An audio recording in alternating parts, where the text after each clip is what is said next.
ഈയിടെ 2 ദിവസം മുമ്പ് ഞാനിങ്ങനെ സംസാരിക്കുന്നത് വളരെ വളരെ നെഗറ്റീവായിട്ട് കണ്ട് ഒളിഗാർക്കിയെക്കുറിച്ച് സംസാരിക്കുന്നു എന്നൊക്കെ പറഞ്ഞിട്ട് ആംഗ്ലിസൈസ്ഡ് മലയാളത്തിൽ സംസാരിക്കുന്നു എന്ന് പറഞ്ഞിട്ട് എന്നെ അടിച്ചു കൊല്ലണം എന്നൊരു പോസ്റ്റ് 2 ദിവസം മുമ്പ് ഇട്ടിരിക്കുകയാണ്.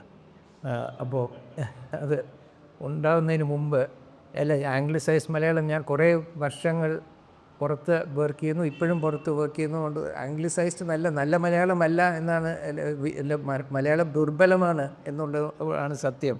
പക്ഷേ ഈ പറയുന്ന ആൾ ആംഗ്ലിസൈസ്ഡ് എന്നുള്ളത് ഇംഗ്ലീഷിലാണ് എഴുതിയിരിക്കുന്നത്.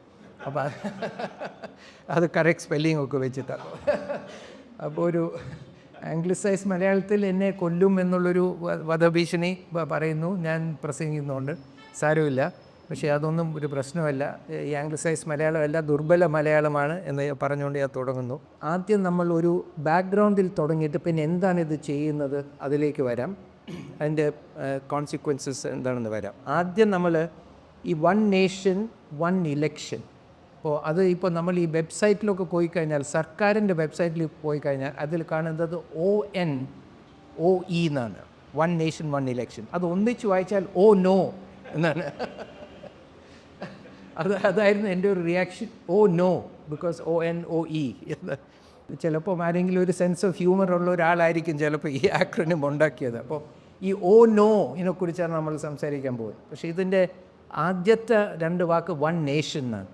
അപ്പം നമ്മൾ പലപ്പോഴും മറന്നുപോകും ഈ വൺ നേഷൻ പറഞ്ഞ ഇന്ത്യ എന്താണെന്ന്. വൈവിധ്യവും ഇതിൻ്റെ വിശാലതയും നമ്മൾ പലപ്പോഴും ഓർക്കാറില്ല. അത് ഓർമ്മിപ്പിക്കാൻ വേണ്ടി ഇന്ത്യയുടെ ഏറ്റവും ജനസംഖ്യയിൽ ഏറ്റവും വലുതായ 10 സംസ്ഥാനങ്ങൾ എടുത്തിട്ട് ആ സംസ്ഥാനങ്ങളെ രാജ്യങ്ങളുമായിട്ട് ഞാൻ കമ്പയർ ചെയ്യാൻ പോവുകയാണ്. അപ്പോൾ ഏറ്റവും കൂടുതൽ ജനസംഖ്യയുള്ളത് UP ആണ്. UP പാകിസ്ഥാൻ്റെ സെയിം സൈസാണ്. ഇപ്പോൾ ബീഹാർ ഓവർടേക്ക് ചെയ്തു മഹാരാഷ്ട്രയെ. അതാണ് ഈ ഇന്ത്യ ചൈനയെ ഓക്കേനേക്കാളും വളരെ സിഗ്നിഫിക്കൻ്റ് ആണ്. ബീഹാർ മഹാരാഷ്ട്ര ഓവർടേക്ക് ചെയ്തു. നമ്പർ 2 ബീഹാറാണ് എന്നാണ് പറയുന്നത്.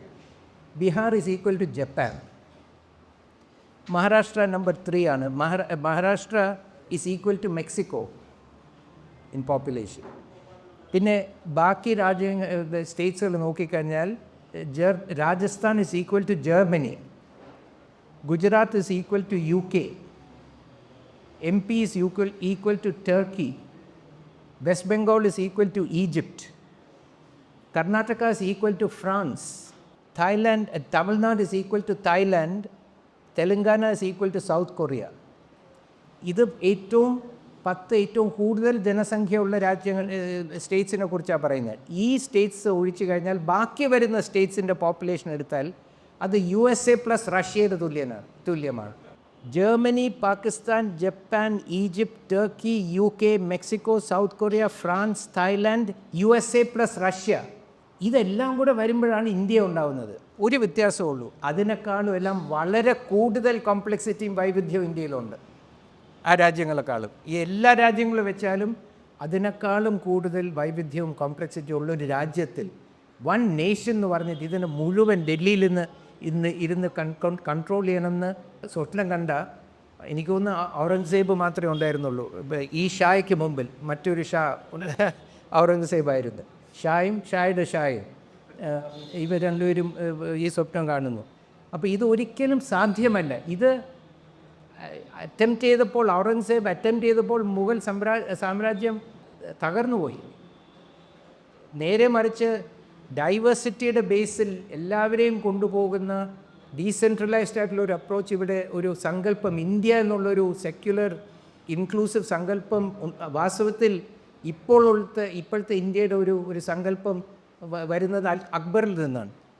ആ അക്ബറിൻ്റെ സങ്കല്പത്തിൽ ഇന്ത്യ വളരെ ശക്തമായി, വളരെ സമൃദ്ധിയുണ്ടായി, വളരെ മുന്നോട്ട് പുരോഗമിച്ചു. ഔറംഗസേബിൻ്റെ സെയിം മുഗൾ സാമ്രാട്ടുകളുടെ ഉള്ളിൽ ഔറംഗസേബിൻ്റെ സങ്കല്പത്തിൽ ഇന്ത്യ വളരെ പുറകോട്ട് പോയി. വീണ്ടും നമ്മൾ വാസ്തവത്തിൽ ഈ സർക്കാർ നമ്മളെ തിരിച്ച് അക്ബറിൻ്റെ സങ്കല്പത്തിൽ നിന്നും ഔറംഗസേബിൻ്റെ സങ്കല്പത്തിലേക്ക് തിരിച്ചു കൊണ്ടുപോവുകയാണ്. അതിൻ്റെ ഒരു ഭാഗമാണ് ഈ വൺ നേഷൻ വൺ ഇലക്ഷൻ. എല്ലാം ഇത് കൺട്രോൾ ചെയ്യണം എന്നുള്ള ഒരു ബാക്ക്ഗ്രൗണ്ട് കൂടി ഞാൻ പറയാൻ ആഗ്രഹിക്കുന്നു. ഇതിന് മുൻകണ്ടത് ഡോക്ടർ BR അംബേദ്കറാണ്. ഇത് പറയുന്നുകൊണ്ടാണ് എന്നെ അടിച്ചു കൊല്ലണം എന്ന് പറയുന്നത്. പക്ഷേ വാസ്തവത്തിൽ എന്നെയല്ലോ കുറ്റം പറയേണ്ടത്, ഡോക്ടർ അംബേദ്കറിനാണ് കുറ്റം പറയുന്നത്. അദ്ദേഹം പറഞ്ഞത് ഞാൻ ആവർത്തിക്കുന്നു എന്നേ ഉള്ളൂ. അദ്ദേഹം 1930 ഫസ്റ്റ് റൗണ്ട് ടേബിൾ കോൺഫറൻസിൽ വളരെ വ്യക്തമായിട്ട് അദ്ദേഹം പറഞ്ഞു, ഇന്ത്യ ബ്രിട്ടീഷുകാർ പോയി കഴിഞ്ഞാൽ ഇന്ത്യ ഭരിക്കാൻ പോകുന്നത് ഒരു ഓളിഗാർക്കിയാണെന്ന് പറഞ്ഞു, ഒരു കാസ്റ്റ് ഓളിഗാർക്കിയാണെന്ന് പറഞ്ഞു. അതിന് പ്രതിവിധിയായിട്ട് അദ്ദേഹം പറഞ്ഞു, ഈ ഓളിഗാർക്കി വരുന്ന രാജ്യങ്ങളെല്ലാം നശിക്കും. എന്ന് വെച്ചാൽ ഓളിഗാർക്കിയുടെ സർവൈവലിന് വേണ്ടി മാത്രമേ അവിടെ നയങ്ങളും നിയമങ്ങളും ഉണ്ടാവുള്ളൂ. വേറെ ആരെയും ഒരു ചാലഞ്ചും ഇമർജ് ചെയ്യാൻ അവർ സമ്മതിക്കില്ല. അപ്പോൾ ഇതിനെ കൗണ്ടർ ചെയ്യാനാണ് റെപ്രസെൻറ്റേറ്റീവ് ഡെമോക്രസി വേണമെന്ന് അദ്ദേഹം 1930 ഒരു റൗണ്ട് ടേബിൾ കോൺഫറൻസിനോട് ഡിമാൻഡ് ചെയ്തു. എല്ലാവർക്കും ഇലക്ടറൽ ഡെമോക്രസി വേണം. ഇന്ന് നമ്മുടെ ടോപ്പിക് ഇലക്ട്രൽ ഡെമോക്രസിയാണ്. പക്ഷേ അദ്ദേഹം അത് പറഞ്ഞു, ഇലക്ട്രൽ ഡെമോക്രസി മാത്രമല്ല, ഇലക്ട്രൽ ഡെമോക്രസി സക്സീഡ് ചെയ്യണമെങ്കിൽ ഡിപ്രസ് ക്ലാസ്സസിന് വേണ്ടത് റെപ്രസെൻറ്റേറ്റീവ് ഡെമോക്രസിയാണതാണ്. പ്രാതിനിധ്യ ജനാധിപത്യം, due and adequate representation of all communities ഉണ്ടായാലേ ഡെമോക്രസിയുടെ ആദ്യത്തെ ചുവടിൽ നമ്മൾ എത്തുവും. വെറും ഇലക്ട്രൽ ഡെമോക്രസി അല്ല, സോഷ്യൽ ഡെമോക്രസി വേണം, ഇക്കണോമിക് ഡെമോക്രസി വേണം, പൊളിറ്റിക്കൽ ഡെമോക്രസി വേണം, റെപ്രസെൻറ്റേറ്റീവ് ഡെമോക്രസി വേണം. ഇതെല്ലാം കൂടെ ഒത്തുചേരുമ്പോൾ മാത്രമേ ഡെമോക്രസി വരുള്ളൂ. എന്ന് വെച്ചാൽ ഡെമോക്രസിയുടെ അർത്ഥം തന്നെ ഡീമോസ് എന്ന് വെച്ചാൽ സാധാരണക്കാർ, ക്രാറ്റോസ് എന്ന് വെച്ചാൽ പവർ. ഡെമോക്രസി എന്ന് വെച്ചാൽ power in the hands of common people. അതാണ് ഡെമോക്രസി. വെറും ഓരോ 5 വർഷം വോട്ട് ചെയ്യുന്നതല്ല ഡെമോക്രസി. വോട്ട് ചെയ്യുന്നത് അതിൻ്റെ ഒരു എസെൻഷ്യൽ പാർട്ടാണ്, പക്ഷേ it is not sufficient for a democracy. അപ്പോൾ ഡോക്ടർ അംബേദ്കർ പ്രവചിച്ചതുപോലെ ഇന്ന് ഇന്ത്യയെ ഭരിക്കുന്നത് 4 സമുദായങ്ങളാണ്. ഇന്ന് എല്ലാ സ്റ്റേറ്റിലും ഓരോ ഓളിഗാർക്കിയുണ്ട്. ആ ഓളിഗാർക്കികളാണ് എല്ലാം കൺട്രോൾ ചെയ്യാൻ ആഗ്രഹിക്കുന്നത്. അതുകൊണ്ട് ഈ ഓളിഗാർക്കികൾ പല സ്ട്രാറ്റജികൾ ഉപയോഗിച്ച് 75 വർഷമായി ഇന്ത്യയെ കൺട്രോൾ ചെയ്തുകൊണ്ടിരിക്കുകയാണ്. അവരുടെ ശക്തിവാസത്തിൽ കൂടി വരികയാണ്. പക്ഷേ ഇപ്പോൾ അവർക്ക് ഈ ജനാധിപത്യത്തിനെ നിലനിർത്തിക്കൊണ്ട് ഈ ഇന്ത്യയെ ഭരിക്കാൻ അവർക്ക് കഴിയുന്നില്ല. ഇതാണ് പാകിസ്ഥാനിലുണ്ടായത്, ശ്രീലങ്കയിലുണ്ടായത്. ഒരു ഓളിഗാർക്കിക്ക് ഡെമോക്രസിയെ നിലനിർത്തിക്കൊണ്ട് ഒരു ഓളിഗാർക്കിക്ക് ഭരിക്കാൻ വളരെ ബുദ്ധിമുട്ടാണ്. അത് നാച്ചുറലി ഒന്നുകിൽ ഓളിഗാർക്കി തകരണം അല്ലെങ്കിൽ ഡെമോക്രസി തകരണം. അതുകൊണ്ട് അവരെപ്പോഴും ഡെമോക്രസി അറ്റാക്ക് ചെയ്യാൻ. അപ്പോൾ ആ ഡെമോക്രസിയുടെ അറ്റാക്കിൻ്റെ ഒരു ഭാഗമാണ് ഈ 1 നേഷൻ 1 ഇലക്ഷൻ. അതിൻ്റെ ഉത്ഭവം നമ്മൾ കാണുന്നത് വാസ്തവത്തിൽ ഗോൾവൽക്കറിൻ്റെ റൈറ്റിങ്സിലാണ്. ഈ ബഞ്ച് ഓഫ് തോട്ട്സിൽ അദ്ദേഹം വളരെ കൃത്യമായിട്ട് ഡെമോക്രസി അറ്റാക്ക് ചെയ്യുന്നു. അദ്ദേഹം ഫ്രീഡത്തിനെ അറ്റാക്ക് ചെയ്യുന്നു, ലിബർട്ടീനെ അറ്റാക്ക് ചെയ്യുന്നു. ഡെമോക്രസി ഒരു വളരെ തെറ്റായിട്ടുള്ളൊരു സമ്പ്രദായമാണ്, അത് പാടില്ല, ഇവിടെ രാജഭരണമാണ് വേണ്ടതെന്നാണ് ഗോൾവൽക്കർ പറയുന്നത്. ഈ സർക്കാർ ഇംപ്ലിമെൻറ്റ് ചെയ്യുന്നത് ഗോൾവൽക്കറിൻ്റെ അജണ്ടയാണ് ആക്ച്വലി ഇംപ്ലിമെൻറ്റ് ചെയ്തത്. നമ്മൾ ഈ മാനവധർമ്മശാസ്ത്രം മനുവാദമാണെന്നൊക്കെ പറയുന്നത് ശരിയാണ്, അതൊരു ഐഡിയോളജിക്കൽ ബേസിസാണ്. പക്ഷേ എൻ്റെ പ്രാക്ടിക്കൽ പൊളിറ്റിക്കൽ അജണ്ട വാസ്തവത്തിൽ ഗോൾവൽക്കറിൻ്റെ അജണ്ടയാണ്. അത് ഓരോന്നായിട്ട് ഇവർ ഇത് ബ്ലൈൻഡ്ലി ഇംപ്ലിമെൻറ്റ് ചെയ്യാറ്. ഈ രാജ്യം തകർന്നു പോയാലും പ്രശ്നമില്ല, ഗോൾവൽക്കർ ഗുരുജിയുടെ agenda has to be implemented. അതിൻ്റെ ഭാഗമായിട്ടാണ് ഈ ഡെമോക്രസി അറ്റാക്ക് ചെയ്തത്. അപ്പോൾ ഇതാണ് ഒരു ബാക്ക്ഗ്രൗണ്ട്. ഈ ബാക്ക്ഗ്രൗണ്ട് വെച്ചിട്ട് നമ്മൾ ഇത് എന്താണ് ഇവിടെ നടക്കുന്നതെന്ന് ചോദിച്ചു കഴിഞ്ഞാൽ ഇതിൽ 2 വളരെ സിഗ്നിഫിക്കൻ്റ് ആയിട്ടുള്ള കാര്യങ്ങളാണ് ഈ അമെൻമെൻറ്റിൽ കൂടെ പറയുന്നത്. ഒന്ന്, ഈ ലെജിസ്ലേച്ചറിൻ്റെയും പാർലമെൻറ്റിൻ്റെയും ഡ്യൂറേഷന് മാറ്റുക എന്നത്. കോൺസ്റ്റിറ്റ്യൂഷനിൽ പറയുന്നത് പാർലമെൻറ്റും ലെജിസ്ലേച്ചറിനും 5 വർഷം ഡ്യൂറേഷൻ ഗ്യാരണ്ടി ചെയ്യുന്നു. അപ്പോൾ ഇവർ പറയുന്നു ഈ 5 വർഷത്തിൻ്റെ ഉള്ളിൽ ഒരു മെജോറിറ്റി ഇല്ലാതെ വന്നാൽ ഒരു ഗവൺമെൻറ് ഐദർ ബിക്കോസ് ഒരു നോ കോൺഫിഡൻസ് മോഷൻ വരുന്നു, അത് ജയിക്കുന്നില്ല, അല്ലെങ്കിൽ ഒരു സ്പ്ലിറ്റ് ഉണ്ടാകുന്നു, ഒരു ഗവൺമെൻറ് വീണാൽ വീണ്ടും ഒരു ഇലക്ഷൻ നടക്കും. ആ ഇലക്ഷൻ അതിൻ്റെ ബാക്കിയുള്ള ഡ്യൂറേഷന് മാത്രമേ ആ ലെജിസ്ലേച്ചർ നിലനിൽക്കുകയുള്ളൂ. ആ ലെജിസ്ലേച്ചറിൻ്റെ ഡ്യൂറേഷൻ ഇപ്പം ആദ്യം ഒരു ഇലക്ഷൻ നടക്കുന്നു, 2 വർഷം 3 വർഷം കഴിഞ്ഞിട്ട് ആ സർക്കാർ വീഴുന്നു, ആർക്കും മെജോറിറ്റി കിട്ടുന്നില്ല, വീണ്ടും ഒരു ഇലക്ഷൻ നടക്കുന്നു. ആ ഇലക്ഷൻ ബാക്കിയുള്ള ഈ ലെജിസ്ലേച്ചറിൻ്റെ ടേമിന് മാത്രമേ അതിൻ്റെ ഡ്യൂറേഷൻ കാണുള്ളൂ. ആ ബാക്കിയുള്ള ടേം എന്തായിരിക്കും? അത് പാർലമെൻറ്റിൻ്റെ ടേം അവസാനിക്കുന്ന ഡേറ്റ് ആയിരിക്കും ആ ബാക്കിയുള്ള ടേം. അപ്പോൾ ഇത് ഇങ്ങനെ വന്നു കഴിഞ്ഞാൽ വാസ്തവത്തിൽ ഇപ്പം നമ്മളുടെ ജനങ്ങൾക്കുള്ള റൈറ്റ് എന്താണ്? ഈ ഓരോ സ്റ്റേറ്റിലും ഈ ഫെഡറലിസത്തിൽ അദ്ദേഹം പറഞ്ഞതുപോലെ ഈ ഇന്ത്യ ഒരു യൂണിയൻ ഓഫ് സ്റ്റേറ്റ്സാണ്. അതാണ് ആദ്യത്തെ കോൺസ്റ്റിറ്റ്യൂഷനിൽ ആദ്യത്തെ 10 വാക്കുകൾ India is A union of States എന്നാണ്. ഈ പ്രിയാമ്പിൾ കഴിഞ്ഞാലുള്ള ആദ്യത്തെ 10 വാക്കുകൾ India that is Bharat shall be A union of States. അത് വളരെ മീനിങ് ഫുൾ ആൻഡ് പ്രൊഫൗണ്ടാണ്. വാസ്തവത്തിൽ ഇന്ത്യ ഒരു ഫെഡറൽ കോൺസ്റ്റിറ്റ്യൂഷൻ തന്നെയാണ്. അതിനെ ഈ ഓളിഗാർക്കി ഡോമിനേറ്റ് ചെയ്യുന്ന ജുഡീഷ്യറി ഇത് ക്വാസി ഫെഡറൽ ആണെന്നും ഫുള്ളി ഫെഡറൽ അല്ല എന്നൊക്കെ വ്യാഖ്യാനിക്കുന്നുവെങ്കിലും തുടക്കം മുതൽ ഇതിൻ്റെ ഇൻറ്റൻഷൻ ഇന്ത്യ ഒരു യൂണിയൻ ഓഫ് സ്റ്റേറ്റ്സ് ആണ് തീർച്ചയായിട്ടും. അപ്പോൾ ഈ സ്റ്റേറ്റ്സ് ആയിരുന്നു തീരുമാനിക്കുന്നത് നമുക്കൊരു സർക്കാർ വേണോ വേണ്ടയോ. ത്രൂ ദർ ഇലക്റ്റഡ് റെപ്രസെൻറ്റേറ്റീവ്സ്, ഇവിടുത്തെ ജനങ്ങൾ, കേരളത്തിലെ ജനങ്ങളാണ് തീരുമാനിക്കുന്നത്. ഒരു മെജോറിറ്റി ഉള്ളൊരു ലെജിസ്ലേച്ചറുണ്ട്.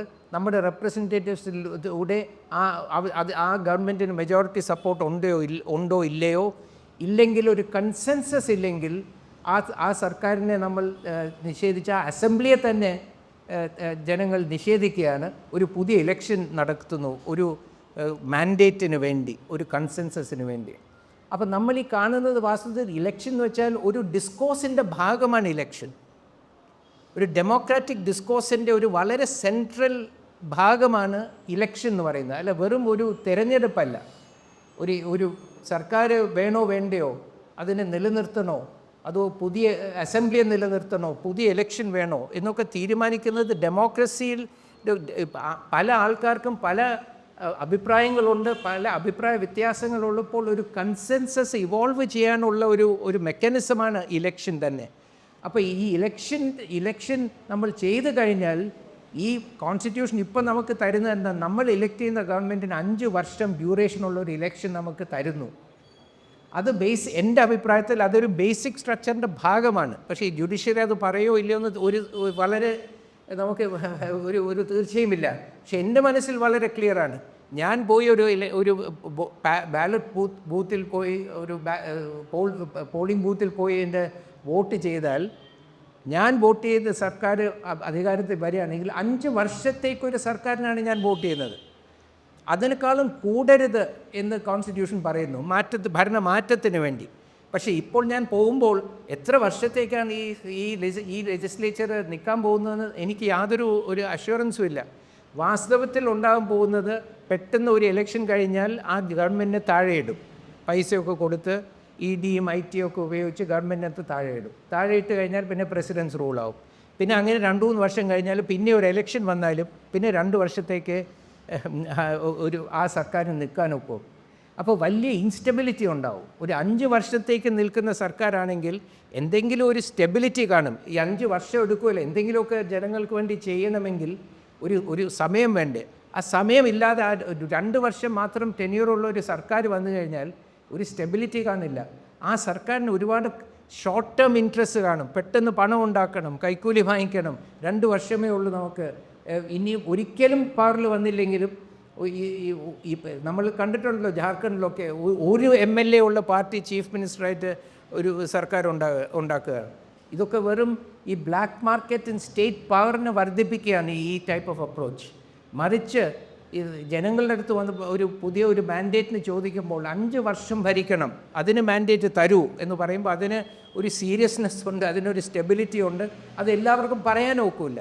അപ്പോൾ ഒരു ക്ലിയർ മാൻഡേറ്റ് ജനങ്ങളിൽ നിന്നും ഇമർജ് ചെയ്യും.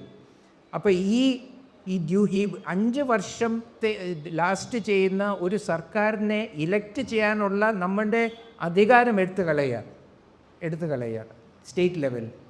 അങ്ങനെ വരുമ്പോഴത്തേക്ക് ഈ സ്റ്റേറ്റ് ലെജിസ്ലേച്ചർ വീക്കാവുന്നു. സ്റ്റേറ്റ് ലെജിസ്ലേച്ചർ വീക്കായാൽ സ്റ്റേറ്റ് ഗവൺമെൻറ് വീക്കാകും. അവിടെ മാനിപ്പുലേറ്റ് ചെയ്യാൻ നോക്കുന്നു. പ്രസിഡൻസ് റൂൾ കൊണ്ടുവരാൻ ഓപ്പർച്യൂണിറ്റി വരുന്നു. പിന്നെ ഇതാണ് ഒരു വളരെ important issue. Second important issue, ഈ ഡ്യൂറേഷൻ മാറ്റണമെങ്കിൽ ഈ കോൺസ്റ്റിറ്റ്യൂഷണൽ അമെൻഡ്മെൻറ്റിന് സ്റ്റേറ്റ് ലെജിസ്ലേച്ചറിൻ്റെ അപ്രൂവലിൻ്റെ ആവശ്യമില്ല എന്നാണ് ഈ report one nation one election റിപ്പോർട്ടിൽ പറയുന്നത്. സ്റ്റേറ്റ് ലെജിസ്ലേച്ചേഴ്സിൻ്റെ അപ്രൂവലിൻ്റെ ആവശ്യമില്ല. അത് അക്കോർഡിംഗ് ടു ദ കോൺസ്റ്റിറ്റ്യൂഷനാണ്. അതൊരു അൺറീസണബിൾ ആർഗ്യുമെൻ്റ് അല്ല. പക്ഷേ രണ്ടാമത്തെ കാര്യത്തിന് സ്റ്റേറ്റ് ലെജിസ്ലേച്ചറിൻ്റെ ആവശ്യമുണ്ട്. എന്താണ്? ഈ ഇലക്ടറൽ റോൾസ് മുഴുവനും യൂണിയൻ ഗവൺമെൻറ് എടുക്കാൻ പോവുകയാണ് കയ്യിൽ. ഇലക്ഷൻസ്, യൂണിയൻ ഇലക്ഷൻ കമ്മീഷൻ വളരെ ഇൻഡിപെൻഡൻറ്റും വളരെ ഇൻഡിപെൻഡൻ്റ് ആയിട്ടുള്ള കമ്മീഷനാണല്ലോ. അപ്പോൾ അവരുടെ ഈ എല്ലാ സ്റ്റേറ്റിലെയും ഇലക്ട്രൽ റോൾ കൺട്രോൾ ചെയ്യാൻ പോകുന്നവരാണ്. അത് ആ അമെൻമെൻറ്റ് കോൺസ്റ്റിറ്റ്യൂഷനിൽ കൊണ്ടുവരാൻ ഒരു സ്റ്റേറ്റ് ലെജിസ്ലേച്ചറിൻ്റെ അപ്രൂവൽ വേണ്ടി വരും എന്ന് അവർ പറയുന്നു. അപ്പോൾ നമുക്കൊരു പോസിബിലിറ്റീസ് ഈ ആദ്യത്തെ പോയിൻ്റ് അമെൻമെൻറ്റ് കൊണ്ടുവരും. പക്ഷേ രണ്ടാമത്തെ പോയിന്റിൽ അമെൻമെൻറ്റ് കൊണ്ടുവരാൻ കുറച്ചുകൂടെ ബുദ്ധിമുട്ടായിരിക്കും ഈ സമയത്ത്. പക്ഷേ ആദ്യത്തെ അമെൻമെൻറ്റ് വന്നു കഴിഞ്ഞാലും നമ്മളിപ്പോൾ കാണാൻ പോകുന്നത്, ഇപ്പോൾ 26 ഇലക്ഷൻ നടന്നു കഴിഞ്ഞാൽ ആ 26 വരുന്ന അസംബ്ലി, ആ അസംബ്ലിക്ക് ഇവർ പറയുന്നത് പ്രകാരം അടുത്ത ഇപ്പോൾ ഈ 25 ഈ അമെൻമെൻറ്റ് പാസ്സായാൽ ഉടനെ അവരൊരു ഇലക്ഷൻ ഡിക്ലെയർ ചെയ്യും. വീണ്ടും ഒരു ജനറൽ ഇലക്ഷൻ ഡിക്ലെയർ ചെയ്യും. ലോക്സഭ ഇലക്ഷനും സ്റ്റേറ്റ് അസംബ്ലി ഇലക്ഷൻസും ഈ ചില സ്റ്റേറ്റ്സിന് ഡിക്ലെയർ ചെയ്യും. പക്ഷേ അതിൻ്റെ ടേം 25 മുതൽ, ആ പാർലമെൻ്റ് ടേം 25 മുതൽ 30 വരെ ആയിരിക്കും. അപ്പോൾ 26 വരുന്ന കേരള അസംബ്ലിക്ക് 4 വർഷത്തെ ടേമേ കാണുള്ളൂ. ബിക്കോസ് ഈ പാർലമെൻറ്റിൻ്റെ ടേമോടുകൂടി ആ അസംബ്ലിയുടെ ടേം കഴിയും. അത് കഴിഞ്ഞിട്ടുള്ള അസംബ്ലിക്ക് പാർലമെൻറ്റുമായിട്ട് കോ എക്സ്റ്റെൻസീവ് ആയിട്ടുള്ള ടേം കിട്ടും. അപ്പോൾ ഇങ്ങനെ നമുക്ക് വാസ്തവത്തിൽ നമ്മുടെ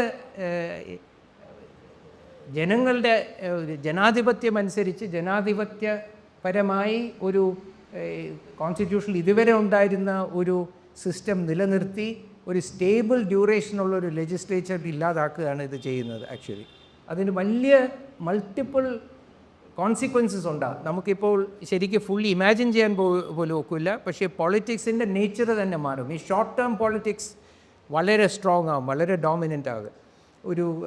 പിന്നെ ഈ പറഞ്ഞതുപോലെ ഈ എലക്ഷൻസ് ഒന്നിച്ച് നടക്കുമ്പോൾ ഈ ഫൈനാൻഷ്യൽ റിസോഴ്സസൊക്കെ ലിമിറ്റഡ് റിസോഴ്സസ് അല്ലേ ഉള്ളൂ. അത് മുഴുവൻ ഈ വലിയ പാർട്ടീസ് അബ്സോർബ് ചെയ്യും. അപ്പോൾ അതിൻ്റെ ക്രൗഡിങ് ഔട്ട് എന്ന് പറയും. ഒരു crowding out of smaller parties ഉണ്ടാകും. എന്ന് വെച്ചാൽ എല്ലാ ഇലക്ഷൻസും ഒന്നിച്ച് നടക്കുക. രണ്ട്, പിന്നെ ഈ റിപ്പോർട്ടിൽ തന്നെ പറയുന്നു, ഈ CSDSൻ്റെ ഒരു റിപ്പോർട്ടിനെ ഉദ്ധരിച്ച് അവർ പറയുന്നു, ഈ എത്രയോ ഇലക്ഷൻ അനലൈസ് ചെയ്തപ്പോൾ ഈ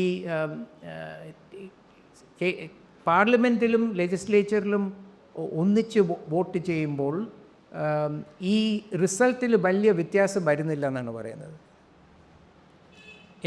എല്ലാ സ്ഥലങ്ങളിലുമല്ല, മിക്ക സ്ഥലങ്ങളിൽ. അപ്പോൾ ഇങ്ങനെ ഒരു ട്രെൻഡ് കണ്ടിട്ട് ഇവരിത് കൊണ്ടുവന്നാൽ ഇതിൻ്റെ പുറകിലുള്ളൊരു സ്ട്രാറ്റജി ചിലപ്പോൾ ഇപ്പം മോദിയുടെ ലീഡർഷിപ്പ് വീക്കാവുക.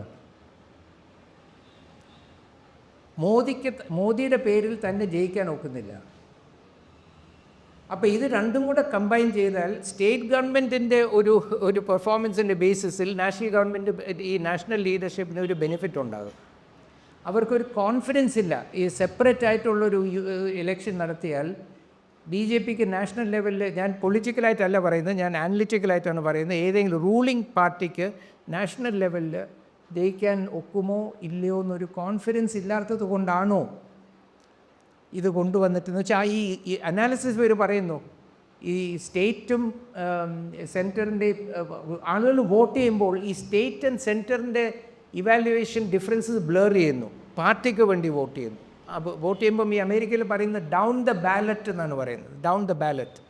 അപ്പോൾ ഒരു ബാലറ്റിൽ തന്നെ മിക്കവാറും ഒരു ബാലറ്റിലായിരിക്കും ഈ കാൻഡിഡേറ്റ്സിൻ്റെ പേരുകളെല്ലാം ഒരു ബാലറ്റിലായിരിക്കും. അപ്പോൾ ഒരു ബാലറ്റിൽ എല്ലാം ഒരു സിമ്പിളിൽ വോട്ട് ചെയ്താൽ മതിയല്ലോ. അപ്പോൾ അതിൻ്റെ ബെനിഫിറ്റ് എല്ലാവർക്കും കിട്ടും. അപ്പോൾ ഇത് വരുമ്പോഴത്തേക്ക് നമുക്ക് സെപ്പറേറ്റ് അക്കൗണ്ടബിലിറ്റി വേണം. അതുകൊണ്ടാണ് ഈ രാജ്യങ്ങളുടെ പേര് പറയുന്നത്. ഇത്രയും വലിയ രാജ്യങ്ങളെ താളും കോംപ്ലക്സ് ആയിട്ടുള്ള സ്റ്റേറ്റ്സിനെയാണ് എല്ലാത്തിനെയും കൂടെ ഒരു ബാലറ്റിലാക്കാൻ ശ്രമിക്കുന്നത് പോപ്പുലേഷൻ വൈസ്. അപ്പോൾ നമുക്ക് ഒരു separate accountability for state and centre ഇല്ലാതാകും. എല്ലാം കൂടെ ഒരു ബാലറ്റിൽ കുറേ പാർട്ടി സിമ്പിൾസ് കാണും, അതിൽ വോട്ട് ചെയ്യുക. പക്ഷേ സെപ്പറേറ്റായിട്ട് യൂണിയനും സ്റ്റേറ്റിനും വോട്ട് ചെയ്യുമ്പോൾ സ്റ്റേറ്റിൻ്റെ പെർഫോമൻസ് എന്താണ്, യൂണിയൻ്റെ പെർഫോമൻസ് എന്താണെന്ന് കുറേ കൂടെ ആൾക്കാർക്ക് ഒരു അക്കൗണ്ടബിലിറ്റി ഇമ്പോസ് ചെയ്യാനുള്ള അവസരമുണ്ടാകും, അതിനെക്കുറിച്ച് ചിന്തിക്കാനുമുള്ള ഒരു അവസരം ഉണ്ടാകും. സ്റ്റേറ്റ് ഗവൺമെൻറ് പെർഫോമൻസ് ആയാലും യൂണിയൻ ഗവൺമെൻറ് പെർഫോമൻസ് ആയാലും. അപ്പോൾ ഇങ്ങനെ ഇത് ചെയ്യുമ്പോൾ ഈ quality, the ability to vote, ജനങ്ങളുടെ ഒരു ക്വാളിറ്റി ഓഫ് ദ വോട്ടിനെ തന്നെ ഇത് ബ്ലർ ചെയ്യാൻ, ഡൈല്യൂട്ട് ചെയ്യാൻ എന്ന് വെച്ചാൽ നമുക്ക് ഈ distinction between national government and state government വളരെ ഇമ്പോർട്ടൻ്റ് ആണ്. ഇത്രയും വളരെ കോംപ്ലക്സിറ്റി ഉള്ള രാജ്യത്ത് വളരെ വളരെ ഇമ്പോർട്ടൻ്റ് ആണ്. അതും ഇല്ലാതാകും. അപ്പോൾ ഈ വളരെ ഇത് എന്തുകൊണ്ടാണ് ചെയ്യുന്നത്, എന്തുകൊണ്ടാണ് ഇത് ചെയ്യുന്നത്, ഇതാണ് മെയിൻ ഇതിലുള്ള ഇഷ്യൂസ് ഓഫ് കൺസേൺ. ഈ ടേം ലിമിറ്റ് വയ്ക്കുന്നു, ഒരു ലിമിറ്റഡ് ടേമിലേക്ക് സെക്കൻഡ് ഗവൺമെൻറ്. അപ്പം the scope for multiple elections കൂടുകയാണ്. ആക്ച്വലി ഷോർട്ട് ടേം ഇലക്ഷൻസിൻ്റെ സ്കോപ്പ് കൂടുകയാണ്. വൺ നേഷൻ മെനി ഇലക്ഷൻസ് ആകും ഇത്. ആക്ച്വലി ആ സ്റ്റെബിലിറ്റി ഇല്ലാതെ സർക്കാരുകൾ വീഴുകയും ബാക്കിയുള്ള 6 മാസത്തേക്ക് ഒരു സർക്കാർ വരും. 6 മാസം ബാക്കിയുള്ളപ്പോൾ ആ സർക്കാരിനെ വീഴ്ത്തിയാൽ 3 മാസത്തേക്ക് ഒരു അസംബ്ലി വരും. അപ്പോൾ ഈ അസംബ്ലിയിലും മത്സരിക്കാനും സർക്കാർ ഉണ്ടാക്കാനും ഒക്കെ വളരെ വലിയൊരു അൺലിമിറ്റഡ് പോസിബിലിറ്റി കൊണ്ട് ഈ 5 വർഷത്തിൻ്റെ ഉള്ളിൽ വലിയൊരു ഗെയിം ഇവോൾവ് ചെയ്യാനുള്ളൊരു സ്കോപ്പ് വരികയാണ്. അപ്പോൾ വലിയൊരു പൊളിറ്റിക്കൽ ഇൻസ്റ്റെബിലിറ്റി ഉണ്ടാകും. അപ്പോൾ ഇതെല്ലാം ചെയ്യുന്നത് ഗ്രാജുവലി പവർ സെൻട്രലൈസ് ചെയ്യാനാണ്. ഈ ഓളിഗാർക്കി എന്ന് വെച്ചാൽ power has to be centralised, institutions പാടില്ല. അപ്പോൾ എല്ലാ തലത്തിലും പവറിനെ സെൻട്രലൈസ് ചെയ്യുക, കേന്ദ്ര ഗവൺമെൻറ്റിൻ്റെ കയ്യിൽ കൊണ്ടുവരിക. അതിലൂടെ ഒരു മതരാഷ്ട്രം, ഞാൻ പലപ്പോഴും പറയുന്നത് മതരാഷ്ട്രം വന്നു കഴിഞ്ഞു. നമ്മളൊക്കെ ഈ ചിലപ്പോൾ ലേറ്റായിട്ട് അല്ല, നമ്മൾ റെയിൽവേ സ്റ്റേഷനിൽ പോകുന്നു,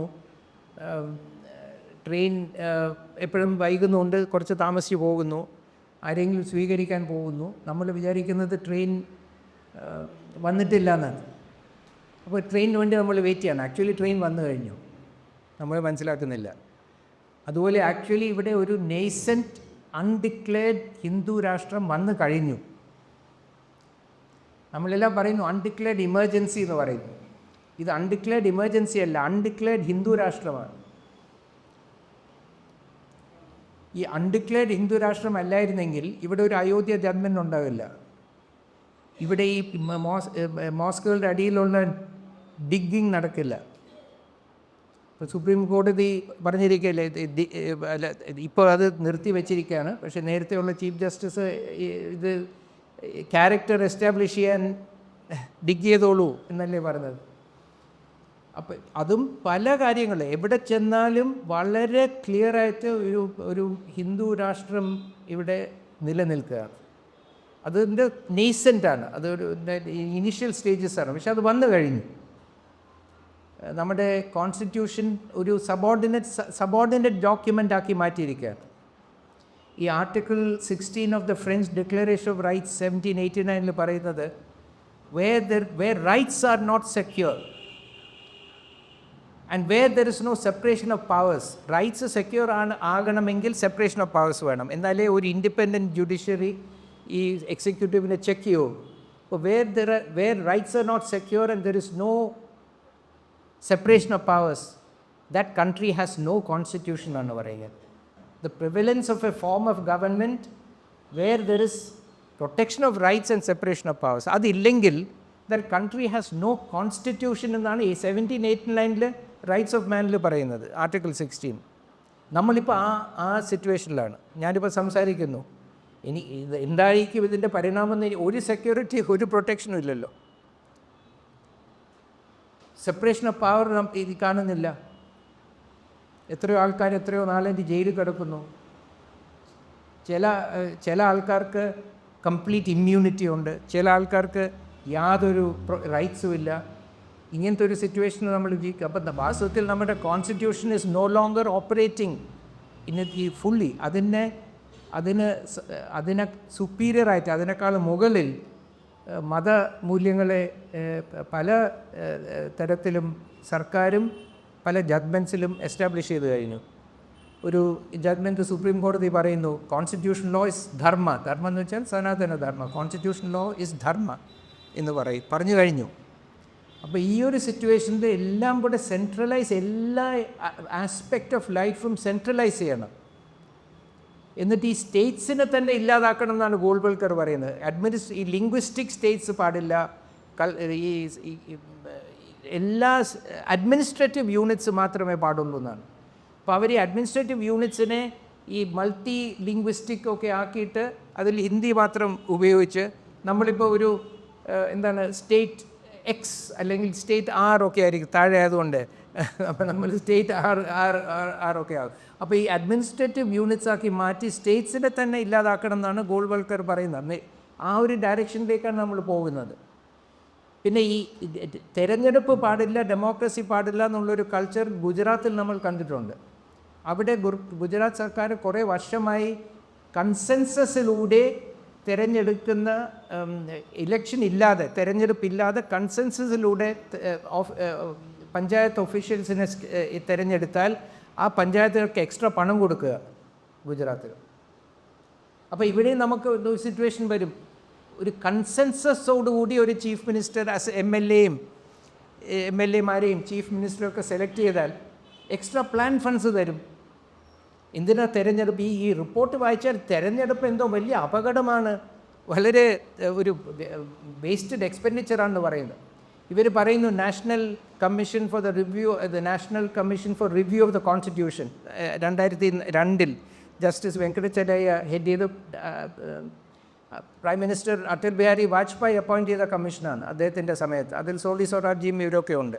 ഇപ്പോൾ ഇതിൻ്റെ റിപ്പോർട്ടിൽ ഇവർ പറയുന്നത് ഈ national commission urged to have simultaneous elections എന്നാണ്. അത് വായിച്ചാൽ നമുക്ക് രണ്ട് കാര്യങ്ങൾ അതിൽ എഴുതിയിട്ടുണ്ട്.